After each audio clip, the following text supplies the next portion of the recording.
Informação no Girassol Jornal. Boa noite, bem-vindos. Desenvolvimentos sobre o incêndio que resultou na morte de 2 pessoas e mais 4 feridos. Aconteceu nas primeiras horas do dia no município de Sambaqui, em Luanda. Preocupação com o consumo de gasolina por parte de crianças. Especialistas recomendam políticas concretas e ações urgentes de combate. Julgamento dos generais Copalipa e Dino. O Tribunal Supremo deu início à produção de provas com interrogatório aos arguidos.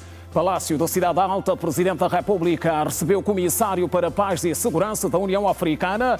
Chuvas na Nigéria, inundações provocam 200 mortos, 500 pessoas estão desaparecidas. Girassol Jornal, segunda-feira, 2 de junho.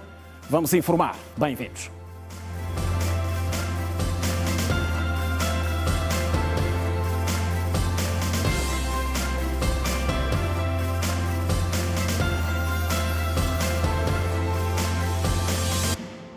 Outra vez, boa noite. Começamos com a notícia do incêndio que resultou na morte de 2 pessoas e deixou ainda 4 outras feridas, sendo que uma delas encontra-se em estado grave. Aconteceu nas primeiras horas do dia no condomínio Rosalinda, localizado no município de Sambaqui, em Luanda. O incidente foi causado por fuga de gás. Era por volta das 5 horas, quando os residentes deste edifício ouviram estrondos que terminou em incêndio e causou 2 vítimas mortais e 4 outras ficaram feridas. De repente ouvimos o barulho, explodiu uma coisa, era muito forte, que ninguém reparava era quê. Só quando ouvi o barulho, saí mesmo na varanda para reparar era quê. Vi já algumas pedras já cair de cima. Quando vi isso, sinceramente, a única coisa que eu consegui fazer é levar os meus filhos a sair do prédio. Eram quase 5h20 e tal, 5h20 e tal. O Serviço de Proteção Civil e Bombeiros aponta o vazamento de gás como presumível causa deste incidente. A principal causa desse incêndio, aquilo que se aponta de forma ainda preliminar e presumível, é de ter havido uma explosão em consequência de uma fuga de gás. Sabemos de antemão que o edifício contempla a canalização de gás butano e, no entanto, tendo em conta os vestígios que encontramos aqui no terreno, dão claros sinais de que trata-se efetivamente de uma explosão. E tudo indica que terá como base, até este preciso momento, a fuga de gás. As nossas forças, tão logo chegaram no terreno, encontraram-se ou depararam-se com um cenário desolador, com incêndio a propagar-se para outros compartimentos e outros apartamentos. Mas, no entanto, o incêndio foi controlado. Este morador, que vive no condomínio há quase 4 anos, lamenta a falta de manutenção nos edifícios. E há muita coisa que se podia evitar. Não sei como é que um condomínio desse, nós pagamos condomínio tão caro aqui, e nunca se fez manutenção do sistema de gás. Isto é inaceitável. Isto são coisas que se pode prevenir. E não tivemos. Está ali, morreram gente, morreram pessoas queimadas, o condomínio acordou num alto susto e estamos aqui todos chocados, sobretudo pelas vidas que se perderam. Já Amaro Servente, especialista em canalização de gás, diz ser ainda prematuro considerar o gás butano como a causa do incêndio. A tendência é também passarmos a ter o gás canalizado, por isso é que a nossa lei obriga mesmo que tem que se ter gás canalizado nos condomínios e edifícios. Assim evitamos ter botijas, que, como vocês sabem, uma botija é quase considerada uma bomba, porque é um grande acúmulo de gás dentro de um estabelecimento, que se acontecem situações como estas do gênero, a explosão vindo de uma botija pode ser muito, muito maior, porque o gás canalizado tu não tens um depósito dentro de uma residência. Então nós estamos aqui para fazer essa avaliação, dar esse suporte, verificar se as expensões foram realizadas nos prazos oportunos e depois, ainda é prematuro nós dizermos isso, precisamos receber dos moradores os certificados relacionados à expensão, porque a nossa lei é clara, para as residências tem que haver expensão de 5 em 5 anos. Até ao momento, ainda não se sabe ao certo o quanto de danos materiais o incêndio que afetou cerca de 6 apartamentos no condomínio Rosalinda terá causado. A primeira vez. Estou aqui no 7A. Agora o homem que vem trazer o carro, que deixou o carro aqui, motorista, que aconteceu isso. Se deixava lá daquela Nissan, a outra também Nissan nossa, não queria acontecer. Ninguém também contava isso. Só o vidro da frente, de trás e parte de cima. Praticamente a consequência é... O gás fica aí atrás, o gás está aí. Agora não sei se aconteceu como é aí. Ora, Celestino Lanzi, especialista em infraestruturas urbanas, é nosso convidado hoje no Girassol Jornal e vamos olhar especificamente para questões relacionadas com a construção, segurança e prevenção de incêndios, face ao que ocorreu hoje no município de Samba. Engenheiro, boa noite, bem-vindo de volta ao Girassol Jornal.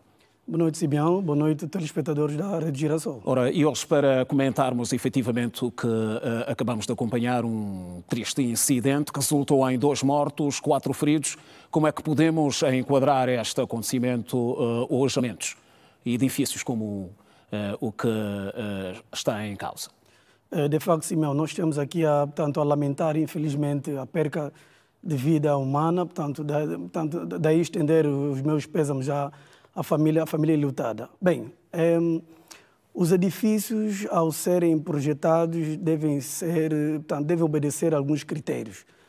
Primeiro tem a ver com o critério da arquitetura, depois a parte de estabilidade e a última parte vem a questão da segurança. É daí que, antes de serem erguidos, devem merecer de uma licença. Ou seja, existem entidades que, desde o Ministério da Construção até, por exemplo, o Ministério do Interior, que dá licença para a execução de um determinado edifício, olhando em todos esses pressupostos.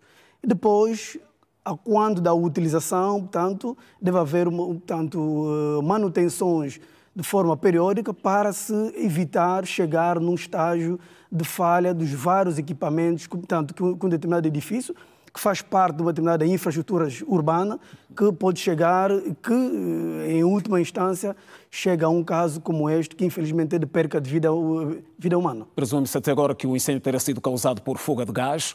A olhar para os danos causados, engenheiro, o que é que terá falhado à luz das normas de segurança no que diz respeito à construção?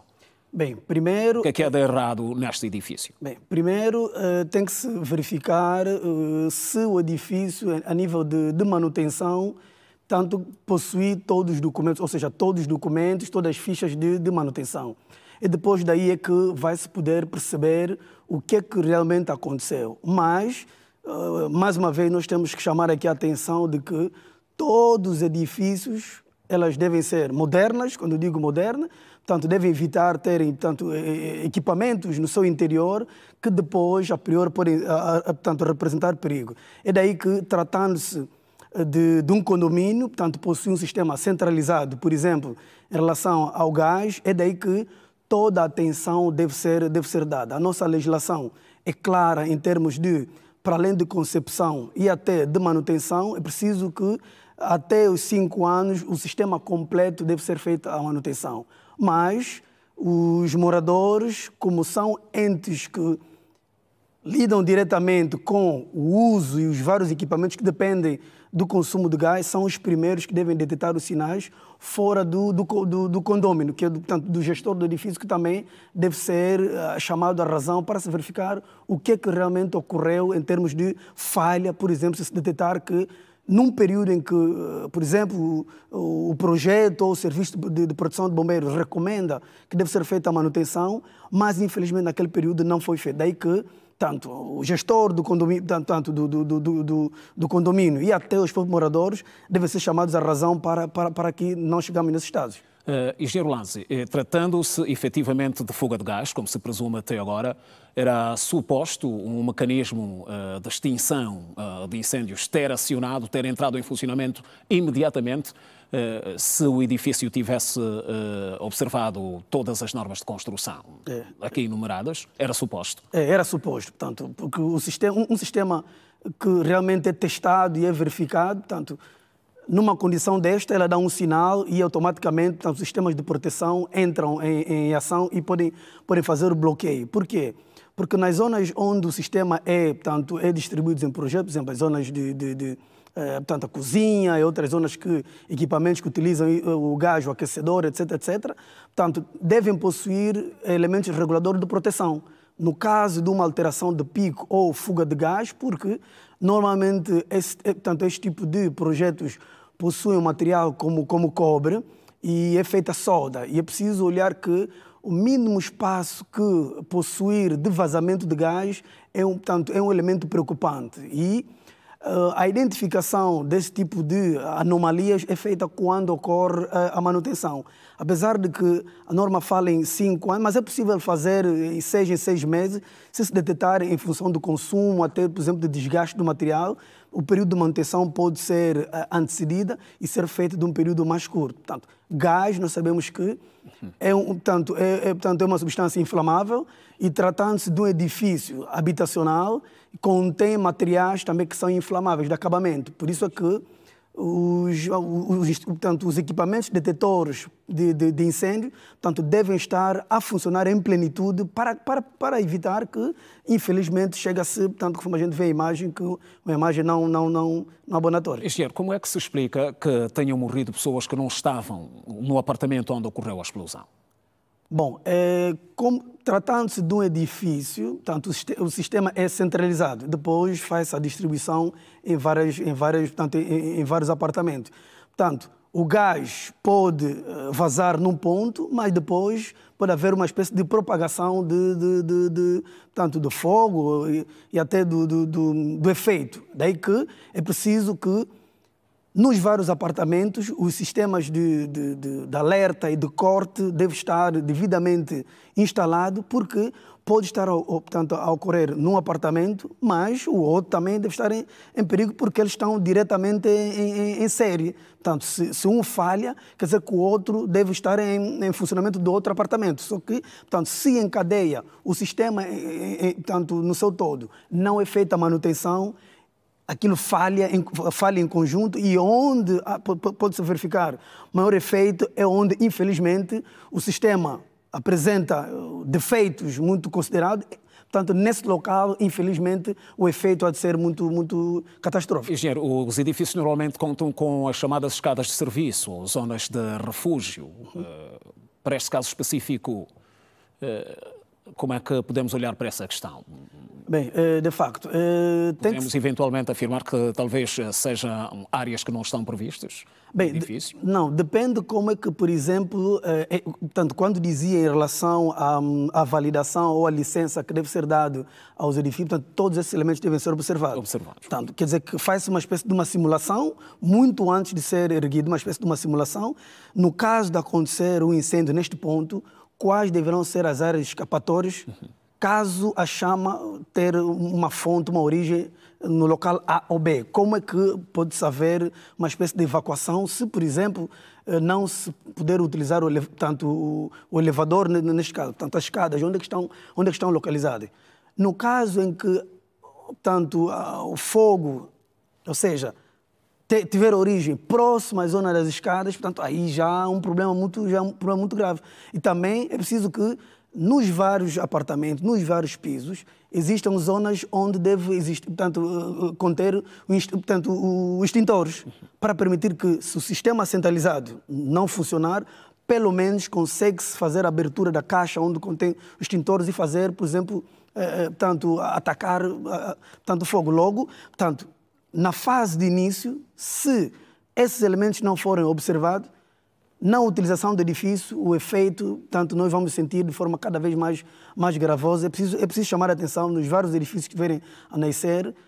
O licenciamento não deve retardar a utilização, portanto, a construção do edifício. Primeiro deve existir a licença devidamente autorizada e depois os edifícios serem erguidos. Em casos como este, a estabilidade da estrutura de um edifício pode ficar em causa, engenheiro? Sim, pode ficar em causa porque hoje já não se faz uma construção de edifício só 100% em betão. Hoje existem, portanto, materiais mistos, utilizando, por exemplo, alguns perfis metálicos, e nós sabemos que portanto, se o fogo tiver uma alta propagação, esses materiais estão suscetíveis. E hoje nós temos acabamentos com materiais leves. Hoje, cada vez mais, nós queremos ter as nossas salas, os nossos quartos, as nossas cozinhas com materiais decorativos, e que algumas vezes, na seleção, infelizmente, não se verifica a qualidade destes materiais e até os requisitos, por exemplo, em relação ao fogo.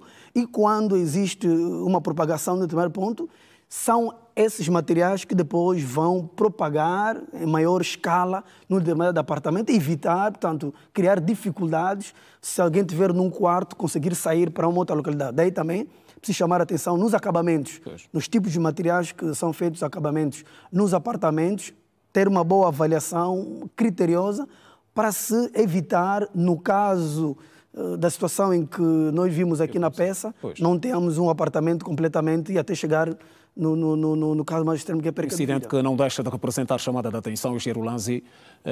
Há muitas famílias que vivem em edifícios erguidos sem observar essas normas de segurança que aqui defende. Qual é a chamada de atenção que pode ficar para a maioria dos moradores? Bem, primeiro é preciso evitar que, primeiro, não existindo um sistema de proteção nos edifícios, o que pode-se fazer... Há outras formas de... Sim, o que pode-se fazer é... escapar desse perigo. Exatamente, sim. Evitar que os materiais, por exemplo, inflamáveis, mormente nas cozinhas, áreas de serviço, as lavandarias, etc., não possuem materiais inflamáveis.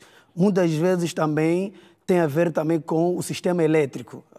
Portanto, os materiais que são utilizados no sistema elétrico, às vezes, não têm uma qualidade como deve ser e, portanto, se ocorrer um pico de corrente, também pode ser uma fonte que pode provocar incêndio nos apartamentos. Então, logo, é preciso que os materiais sejam devidamente selecionados. Outra questão também é preciso, a nível da arquitetura, os apartamentos tenham vãos que permitem a entrada de ar, que permitem que aquele espaço seja arejado, tratando-se, porque nós temos muitas cozinhas que possuem gás. Outra questão também aqui é, na utilização do gás butano nas cozinhas, muita gente utiliza os armários fechados, por exemplo, com aquela porta almofadada. Não, tem que ser persianas para permitir que o ar circula. Porque senão, porque o gás é um material que encontra-se num local confinado e está constantemente sob pressão. Se haver alguma falha do redutor, etc., nós podemos ter o apartamento completamente comprometido. Engenheiro Lanzi, obrigado por mais esta presença no Girassol Jornal e até uma próxima oportunidade. Obrigado, Simeão. Estamos sempre aqui para ajudar com as questões de engenharia. Nós é que agradecemos. A continuação de bom trabalho. Especialistas em saúde, ouvidos pela Girassol nesta segunda-feira, voltaram a defender políticas concretas e ações urgentes para acabar com o consumo de gasolina por parte das crianças. Estamos a falar de um fenómeno antigo em Angola, um mal que envolve menores com idades entre os 8 e os 17 anos. Uma amiga que me ensinou, eu sou novo, acho que é isso. Na zona do 1º de Maio, no Largo do Soweto e da escola Njingambande, bem debaixo dos olhos das autoridades policiais e da educação, as crianças circulam exibindo a garrafa de plástico com um líquido extremamente prejudicial à sua saúde, o Jet A1, batizado pelas mesmas com o nome Dengue. A psicóloga clínica Teresa Bumba elenca as razões que levam muitas crianças às ruas, estando vulneráveis ao consumo do Jet A1. A profissional de saúde mental sublinha a necessidade urgente de agir tendo em conta as consequências do consumo da droga. As famílias desestruturadas e as questões das agressões físicas, as agressões psicológicas que as crianças enfrentam dentro dos lares. Consequências psicológicas, porque são crianças que terão problemas quando não tratados, quando não acompanhados, de depressão, de ansiedade ou tornar-se um tóxico dependente. Usando a droga, tanto a gasolina como a lhamba, para eles é um alívio da tortura que sofrem, das ausências que eles têm, porque na verdade são crianças que não são acompanhadas pelos familiares e são crianças carentes. Sem gravar a entrevista, cidadãos abordados pela nossa equipa confidenciaram-nos que o produto é proveniente do terminal aéreo militar e que os indivíduos que o vendem aos menores devem ser responsabilizados criminalmente. Esse menino, que atribuímos o nome de António, está nas ruas há cerca de 3 meses. O seu sonho é ser doutor. António conta que o produto é comercializado entre 100 a 200 kwanzas, os efeitos depois de consumir o jet. Explica na primeira pessoa. Assim, vou ficar assim drogado, vou querer abusar, vou querer tirar pedra. Assim como a pessoa não está me dando, vou querer ofender. Onde é que tu consegues isso? Aí, ensina tirando. É só vem de noite, ele é amanhã. É rapaz, uma tampa de 60, o outro é 200. A psicóloga clínica sublinha que essas crianças serão no futuro adultos doentes. Teresa Bumba chama atenção para políticas conjunturais, de modo a resgatar as crianças do vício. Porque é uma questão que envolve uma intervenção multidisciplinar. Não apenas o psicólogo, vai entrar o psiquiatra, entra também os outros meios de resgate do indivíduo, como a família, como as igrejas. Então, é um trabalho coletivo. Vem o médico clínico geral, porque são pessoas que fazem uso de substâncias químicas e começam a apresentar também problemas neurológicos. A abertura de centros para toxicodependentes, criar culturas ou programas que envolvam os jovens a realizar atividades que incentivam. Olha, vamos aqui partir, por exemplo, de campeonatos de futebol. São atividades inclusivas, são atividades que levam as crianças e os jovens a estarem fora das ruas a fazer algo que será benéfico tanto para a sua saúde física como para a sua saúde mental. O fenómeno de crianças que consomem o jet A1 é um cancro visível nas zonas urbanas de Luanda e aos olhos de toda a sociedade.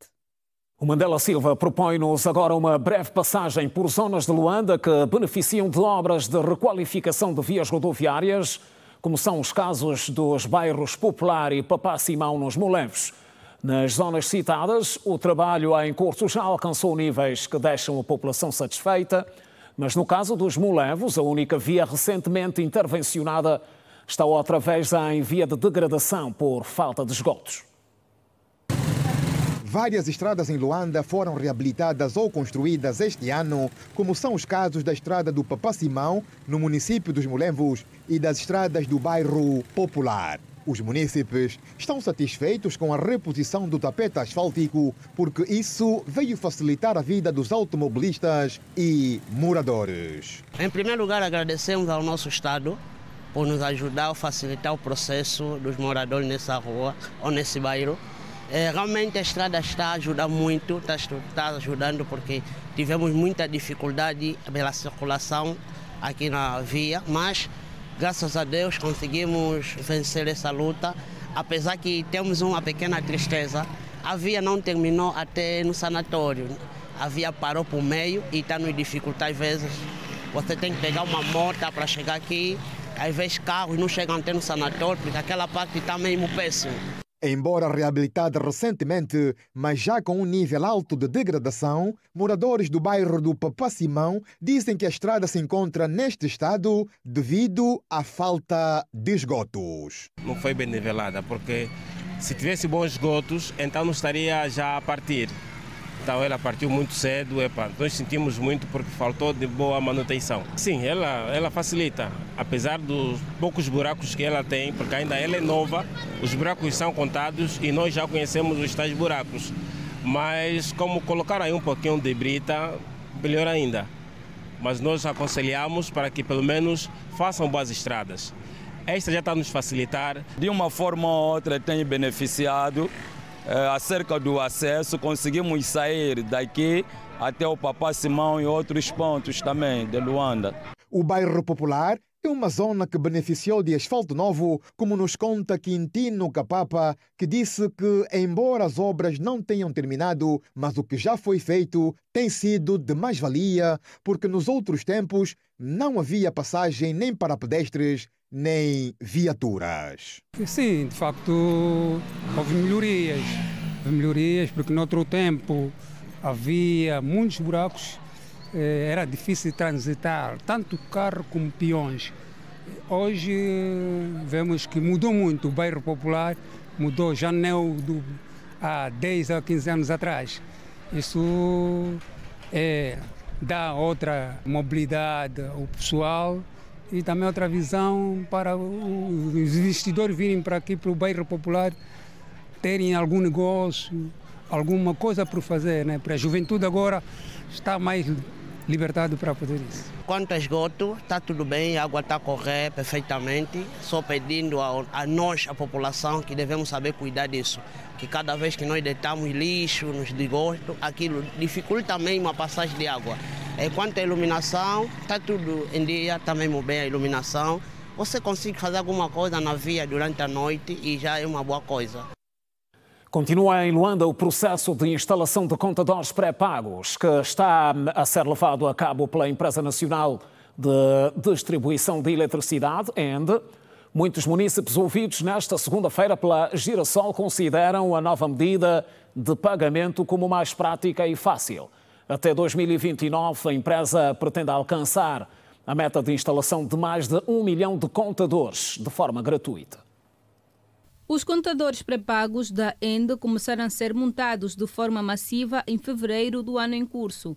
O objetivo é ter mais de 90% dos clientes ENDE com os contadores instalados. Com a instalação destes contadores, que deve durar cerca de 4 anos, ou seja, até 2029, que deverá durar este projeto, a ENDE prevê ter cerca de 97% dos seus clientes com o sistema de pré-pagamento instalado. É uma grande vantagem, portanto, não só para a ENDE, mas sobretudo para os clientes. A instalação dos contadores de pré-pagamento no âmbito desse projeto é extremamente gratuita. O cidadão não tem que pagar absolutamente nada. Os moradores do bairro Sagrada Esperança, no Prenda, disseram que a iniciativa veio trazer facilidade, comodidade e melhor controle nos seus gastos com a energia. É um projeto bom, é mais-valia e estamos a gostar. Teremos mais e melhor contributo naquilo que é o projeto em que vocês estão aqui a servir para nós. Muito bom até agora, ainda não estou há um mês, mas está a ser muito bom, estou a gostar, ter mais controle e não ter que se... já não temos aquela preocupação que eu não pagar esse mês, vou ter que pagar uma multa. Acho uma melhoria. Tanto é que anteriormente os nossos vizinhos consumiam a energia no pós-pago e havia muito gato. Sim, um vizinho puxava a energia e o outro colocava o fio por detrás da parede do outro e isso espalhava-se. Mas agora com pré-pago, nota-se que há pouco gato. Já não se pode fazer uma vez que quando a recarga termina, ela automaticamente corta. Nós somos obrigados a ir à renda a fim de poder fazer a atualização e fazer o carregamento. Eu, particularmente, eu já utilizei em uma outra moradia e digo que é um sistema que equilibra demais, coloca mais a paz e a harmonia dentro de uma comunidade, porque como conhecemos aqui o bairro, a divisão e tudo mais, tem tido um constrangimento com o pós-pago, mas acredito que com pré-pago seja bem mais eficaz, a organização é mais adequada. Já consigo fazer o pagamento bem mais fácil a partir do telemóvel e facilitou mais do pagamento. Lauro Fortunato destacou ainda os constrangimentos que as equipas encontram no momento de montagem dos equipamentos. Algumas dificuldades no que concerne à comunicação assertiva.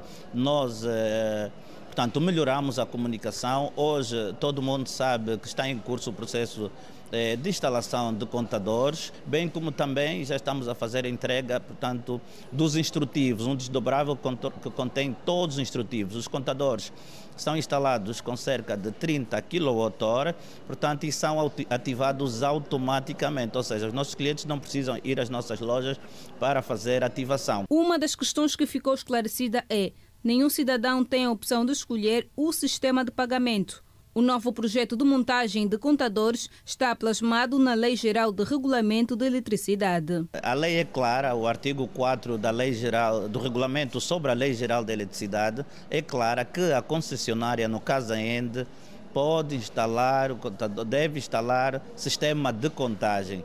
Portanto, é de lei, quem recusar a instalação do contador também estará a infringir a lei. Certamente a ENDE tem a prerrogativa de até suspender o contrato de fornecimento de energia elétrica. Portanto, são essas prerrogativas. A ENDE tem montado diariamente cerca de 300 contadores. De fevereiro até a data presente, já foram instalados mais de 40 mil, dos 1.200.000 contadores a serem instalados até 2029. Inundações na Nigéria. Danos. em destaque.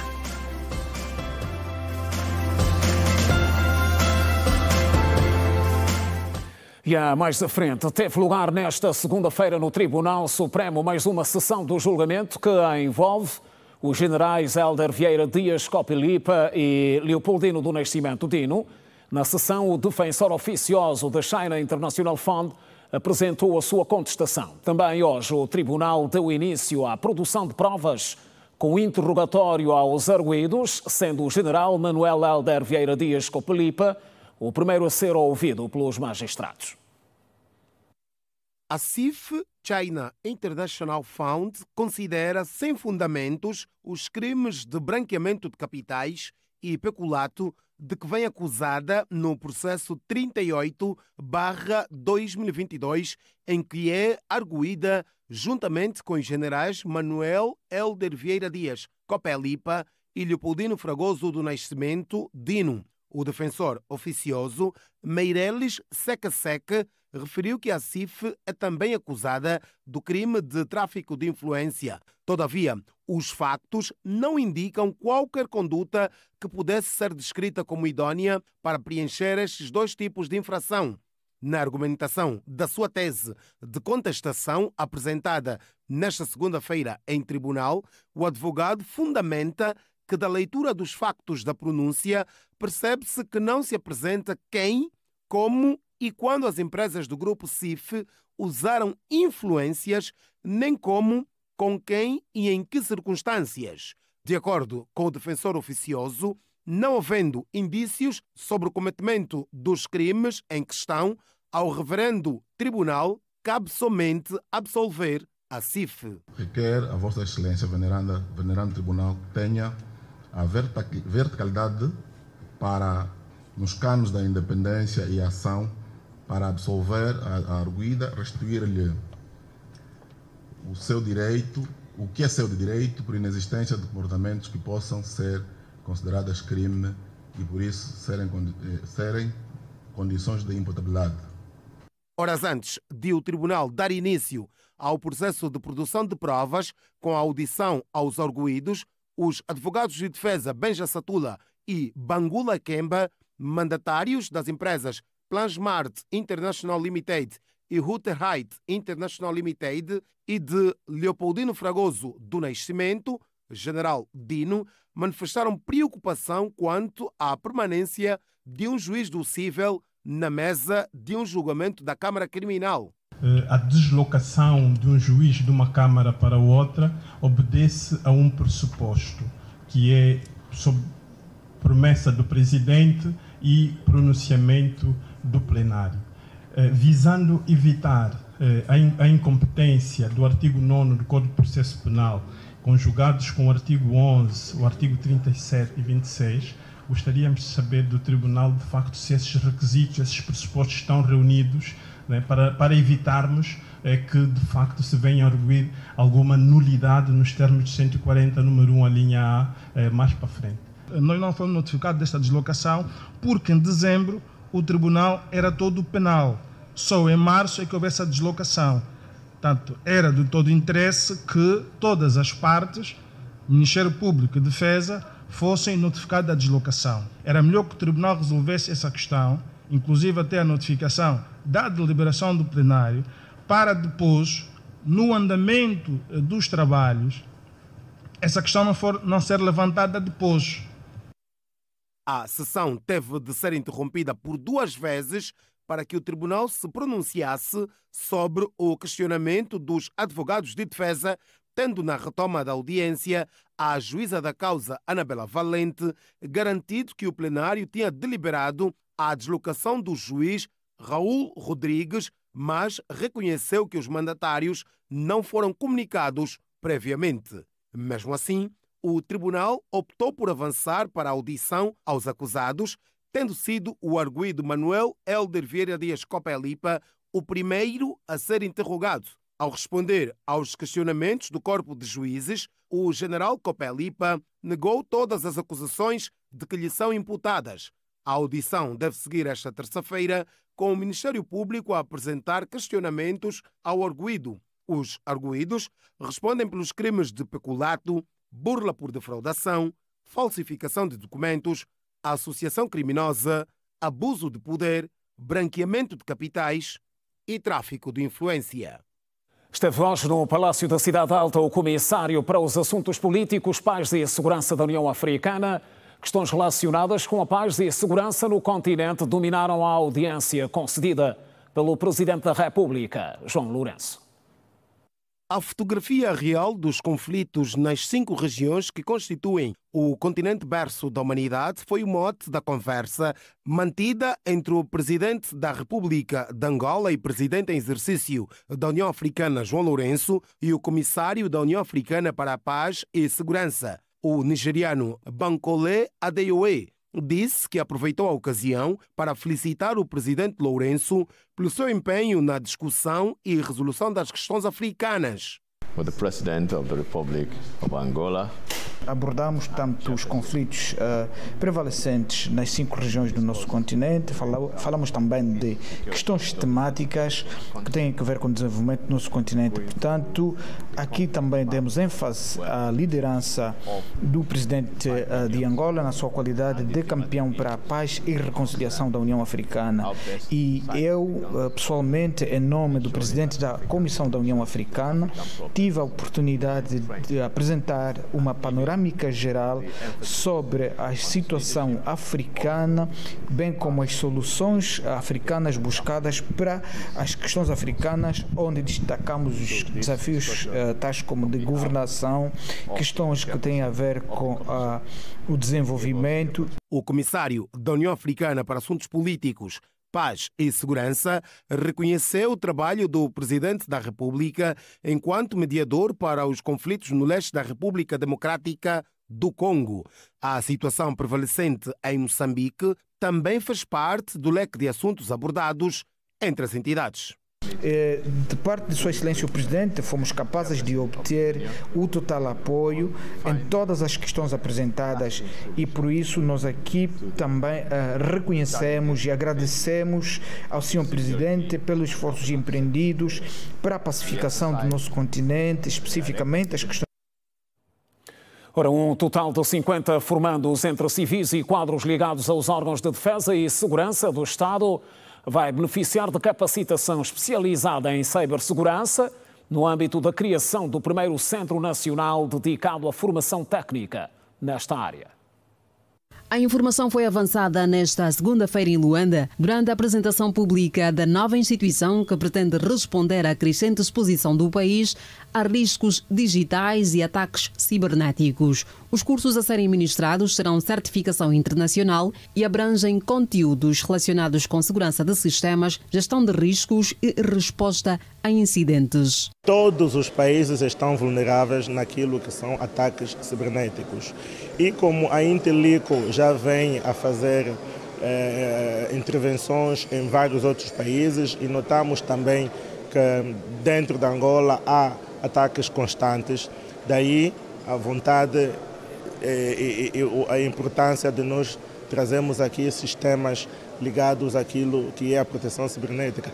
Bem, temos um sistema chamado 7x7, 7x2, que vai tanto inibir o vírus a partir do momento que ele entra dentro das primeiras e segunda porta, encurralado, porque as outras portas que foram violadas irão renascer e trazer uma força robusta, de modo a que o vírus seja inibido no seu percurso. A iniciativa surge no momento em que especialistas alertam para o aumento de ocorrências cibernéticas em Angola, o que exige maior preparação técnica dos recursos humanos. Na verdade, nós estamos a pensar começar com um volume, digo eu, mínimo de 50 formando, que vão poder evoluir num período de um ano a 500 formando. Estes, sim, poderão ser os primeiros professores ou formadores da ciência de proteção cibernética e inteligência artificial em Angola. Certamente que eles terão capacidade, primeiro, de proteger as instituições, estamos a falar de funcionários de instituições públicas, também como funcionários de instituições privadas, como bancos, como hospitais. Dentro do nosso colóquio, nós apresentamos a solução também na qual iremos proteger pessoas que tenham dispositivos aplicados na saúde. O programa de formação será implementado em fases e nesta etapa inicial contempla a preparação de profissionais estratégicos tanto para o setor público como o privado. Será por volta de 50 pessoas. Por exemplo, aqui em Angola, onde o projeto iniciou, vai ter um time dedicado com 5 ou 10 pessoas a trabalhar nas avaliações até os 6 meses de conclusão dessa formação. A Interlico é uma instituição tecnológica sediada na Suíça que se dedica à segurança cibernética. Traz para o país a proposta de um Programa Nacional de Segurança Cibernética que engloba a formação de quadros, quer do setor público como o privado. São as notícias no Girassol Jornal, que volta dentro do curto intervalo. Não sei daí, contamos consigo. Até já. Está de volta a informação no Girassol Jornal. A Presidente da Assembleia Nacional, Carolina Cerqueira, participa na cidade de Vitória Falls, no Zimbábue. A sessão decorre sob o lema utilizar a inteligência artificial para processos parlamentares eficazes na região da SADC. Experiências, desafios e oportunidades. O evento vai igualmente refletir sobre as vantagens do uso da inteligência artificial para impulsionar a transformação digital dos parlamentos, de modo a modernizar o processo legislativo. Durante o certame vão ser apresentados e analisados os relatórios das distintas comissões de trabalhos do Fórum, entre os quais o da Comissão de Comércio, Indústria, Finanças e Investimento, presidida pela deputada angolana Ruth Mendes. E agora, fora de portas, 200 pessoas morreram em consequência das inundações que atingiram uma cidade nigeriana entre quarta e quinta-feira. O anúncio foi feito pelas autoridades, que não acreditam que possa haver mais sobreviventes numa altura em que ainda há centenas de desaparecidos.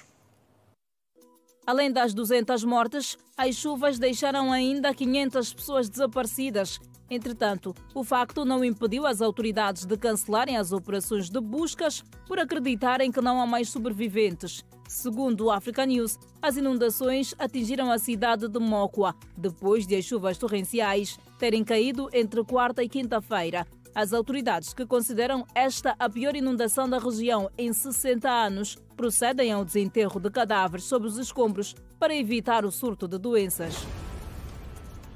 Os países africanos vão ter de aumentar os impostos e combater fluxos financeiros ilícitos para colmatar o vazio financeiro deixado pela redução de ajuda externa internacional. O alerta foi dado pela diretora-geral da Organização Mundial do Comércio, Ngozi Okonjo, durante a abertura do Fórum Ibrahim, parte da conferência Ibrahim Governance Weekend, a decorrer em Marrakech, Marrocos, sob o tema a alavancar os recursos de África para colmatar o déficit financeiro. Na ocasião, a economista admitiu que a situação é um desafio e enfatizou, por outro lado, que os governos africanos têm de garantir a prestação de melhores serviços públicos para que a população aceite impostos mais elevados. Dados da ONU estimam que o continente africano perde anualmente cerca de 89 mil milhões de dólares em fluxos financeiros ilícitos e, por isso, a responsável admitiu a necessidade de os países africanos colaborarem com os países europeus, árabes, com os Estados Unidos e outros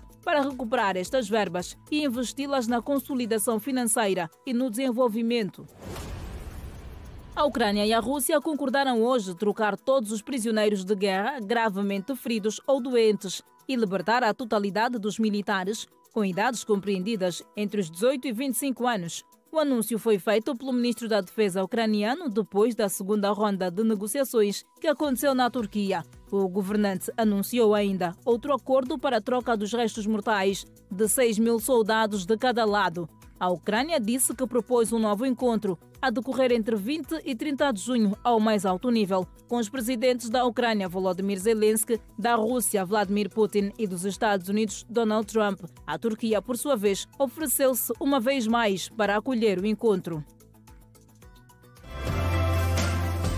Inspeção-Geral da Administração do Estado. Denúncias em destaque.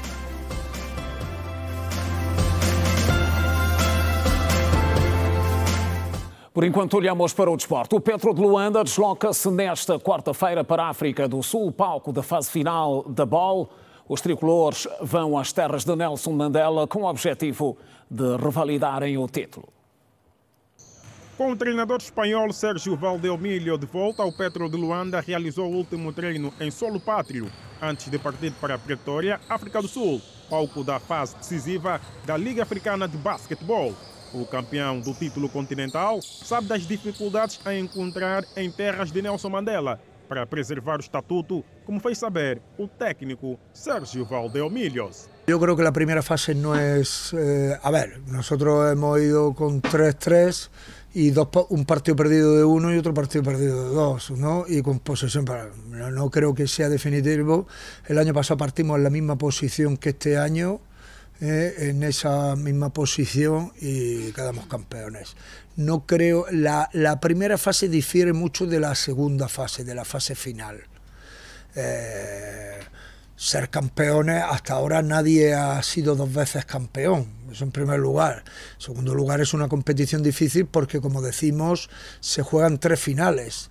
Quanto às integrações dos reforços que chegam perto da fase de competição da BAL, o técnico espanhol garantiu que vai conseguir gerir a situação, apesar de ser muito complexa.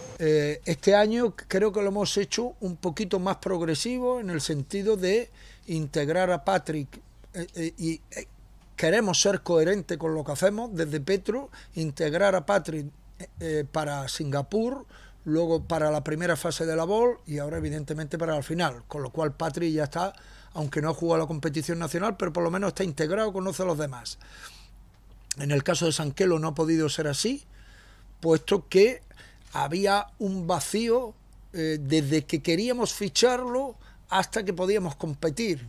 O Petro de Luanda estreia-se na fase final da BOL diante do APR do Ruanda, no sábado 7 de junho.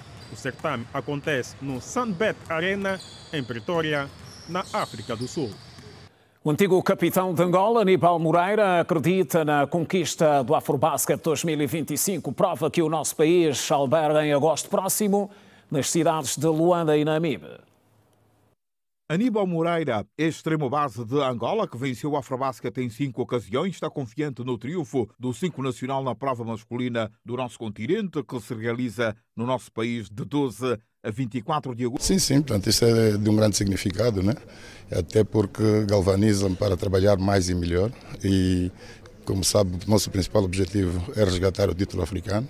Vamos ver se conseguimos, né? Vamos realizar mais um africano no nosso país e tudo faremos para que se concretize de facto mais um título para Angola. Penso que sim, né? Daquilo tudo que já temos feito, temos trabalhado, temos vindo a melhorar. Acredito que a nossa equipa é capaz de conseguir, no fim do campeonato, chegar no primeiro lugar. O Pirâmides do Egito conquistou neste domingo a sua primeira Liga dos Campeões na África ao vencer o Mamelodi Sundowns da África do Sul por 2. E do desporto para outras que dominam a atualidade doméstica, os projetos em carteira que visam o rápido desenvolvimento social e económico da província do Namibe dominaram as reflexões. Em mais uma sessão temática que teve lugar nesta segunda-feira no Centro de Imprensa Aníbal de Melo, o convidado foi o vice-governador para o setor político, económico e social do Namibe. Nesta segunda-feira, o Centro de Imprensa Aníbal de Melo recebeu o vice-governador provincial do Namibe para o setor político, social e económico, no âmbito da sessão temática Comunicar Angola, que acontece quinzenalmente, realizada pelo Ministério das Telecomunicações, Tecnologias de Informação e Comunicação Social. Durante a sessão temática, o vice-governador Abel Capitango avançou sobre o Programa de Desenvolvimento da região em quase todos os setores, nos setores dos... de Moçambique. É o projeto que consiste na reestruturação e modernização do porto do Namibe, com obras a incidirem fundamentalmente no terminal comercial, com a sua expansão, e no terminal mineraleiro de Sacomar. Esta obra, que resulta de um investimento público que o Executivo faz de mais de 600 milhões de dólares, vai modernizar o porto e vai capacitá-lo para, de facto, ele seja o motor do desenvolvimento daquele que hoje nós chamamos o Corredor Sul ou o Corredor do Namibe. No mesmo segmento, avançou também sobre o aeroporto da província. Atualmente, recebe 3 voos por semana. A perspectiva é de aumentar as frequências. Este é para nós também um projeto estruturante. Ele está em fase de certificação, com trabalhos coordenados entre o Ministério dos Transportes, o Governo Provincial e, obviamente, também o Ministério das Finanças, no sentido de termos essa infraestrutura que atualmente tem uma frequência de 3 voos por semana, que é ainda muito baixo, daí a necessidade de capitalizarmos essa estrutura imponente, inaugurada em 2014, que, em nosso entender, pode e deve estar ao serviço do desenvolvimento. No domínio das águas, Abel Capitango avançou a construção das barragens nos principais rios para minimizar o impacto da seca. Referiu também a construção de represas, um projeto avaliado em 800 milhões de dólares. E aqui destacamos as 6 grandes barragens nos principais rios do Namibe. É um projeto avaliado em 800 milhões de dólares. Pensamos que a sua execução será feita faseadamente, mas o que nos anima é a barragem do rio Beiro, cujo financiamento já foi aprovado por decreto presidencial, e pensamos que o lançamento da obra, da primeira pedra da obra, será nos próximos dias. Entre os vários projetos de desenvolvimento na província do Namibe, o vice-governador falou também da central fotovoltaica de Caraculo, que vai ajudar na distribuição de eletricidade no Namibe. O projeto em curso vai custar aos cofres do Estado 42 milhões de dólares. Estamos a informar. Confira connosco a seguir mais um curto intervalo. Até já.